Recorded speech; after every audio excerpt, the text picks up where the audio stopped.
We start with a focus on gender-based violence. A 46-year-old Johannesburg woman is seeking justice following an alleged rape by a colleague.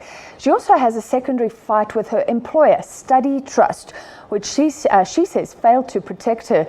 The alleged perpetrator is 26 years old. We live in South Africa.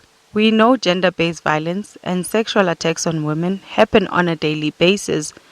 But somehow you don't think it will happen to you. And it happened to me, and it wasn't by a stranger. An ordeal she'll live with for the rest of her life. For months, this woman claims she was bullied at her workplace. Her alleged tormentor was a newly employed colleague. Her numerous complaints to management fell on deaf ears. The aggression, she says, turned into sexual harassment and later resulted in an alleged rape. I complained about aggression. Now this person is being friendly. Now I'm complaining again. What do I want? I knew my word was not taken seriously and the conditions I was working under. I had no logical reason to think I would be believed. I would be respected. I would be taken seriously. I existed in a state of fight or flight. Every time I went to work, I complained incessantly until it got to a point where I absolutely gave up because nothing was being done by the head of the organization, the very person I trusted to take my human rights, my rights as a female, my rights as an employee, to take them extremely seriously. During a work trip to Cape Town, she claims he sexually violated her. An internal disciplinary hearing found him guilty. The suspect was fired and arrested. A criminal case is currently underway, but the victim's ordeal has since worsened. In January, her employer informed her she had exhausted her sick leave days, which for her meant unpaid leave or return to work. An environment she maintains is toxic for her recovery. I completely understood why people who have suffered sexual violence take their own lives.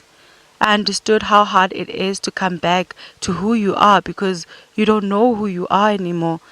The you that you thought you knew is dead. I am no longer a person. I am a title which is called rape survivor. How do I heal from that when the organization which had the power and duty allowed it to happen now comes back? If you don't come back to this organization, to this very leadership which failed you, you may as well get on the road. It's almost like they believe that it's justifiable to fire the victim because their appetite is now full.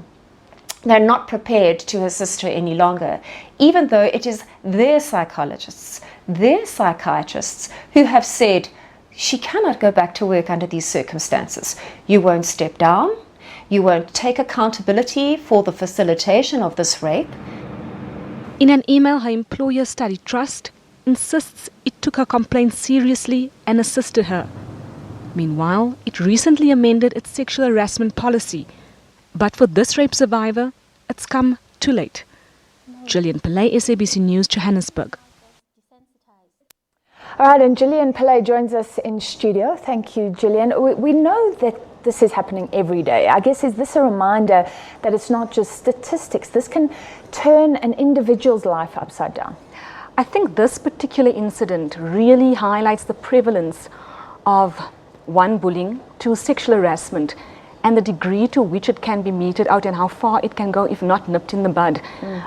We do get a sense now around labor laws, and when it's not, nipped in the bud from an early stage, that this could possibly be the repercussions and that this could possibly be avoided. And now there's this person with such a harrowing ordeal, and concurrently it's now having to also deal with a criminal matter, but also a civil matter with employees, with the employee, I apologize. So he, the alleged perpetrator, was found guilty. They can't declare on criminal matters, but of contravening labor laws, somehow maybe sexual misconduct. But she's still not happy. She says she wasn't protected. So that's about the fact that it all came a bit late. When you do listen to a story, and the criminal matter is still sub judice, so that is all alleged at this stage. When you listen to her story, you get a sense of here was someone who had incessantly reported what she calls bullying to a senior, a person in a position of seniority. And she didn't have any satisfaction. So by the time it got to sexual harassment, she didn't come forward and say, look here, this is happening. You know how it looks. You've been complaining about someone terrorizing you, and now the person's actually being quite civil and quite nice to you, and now you're complaining, now what do you want? And that is when it actually just became quite bad. She said she had this, this sense that working with this person so closely outside of Johannesburg could have resulted in what had unfolded, but she went against her gut, and asking seniors not to send them out on this trip, fell on deaf ears. And this is where we're sitting now. She's aggrieved naturally. It's a lifelong sentence for victims of gender violence. We know, we tell these stories every day. Someone who has never been on antidepressants now having nightmares, now being unable to return to this very place of work under the management that allegedly failed her. And she speaks about a senior female. We heard that in the Grant Thornton case. We often hear from women, people in authority who are female are often not protecting them. We find that perpetrators, be it male or female, are generally in a position of power. And when you see sexual harassment or bullying, it's always that power dynamics that is coming into play. However subtle, I don't think we in the workplace, depending on whatever levels we're on, know when and how to report bullying and sexual harassment, however subtle it is. We don't know how to take it forward, and then there's the ever-present being victimized when you do come forward, because HR would want to know all the details. You're possibly going to have to confront your alleged perpetrator, and that presents in itself a lot of misery for you as someone who's speaking out. So labor law is wonderful on paper. We know that. We look at even victims of gender violence who go to police stations to report. It's all wonderful on paper. But I think the biggest story here is we need to look at how is labor law, if it is being properly implemented at the workplace when we are bullied, when we are sexually harassed, and how are they dealing with the people in senior positions who are meting this out to the subordinates, be it male or female. We just had a conversation now about a female senior, a male subordinate.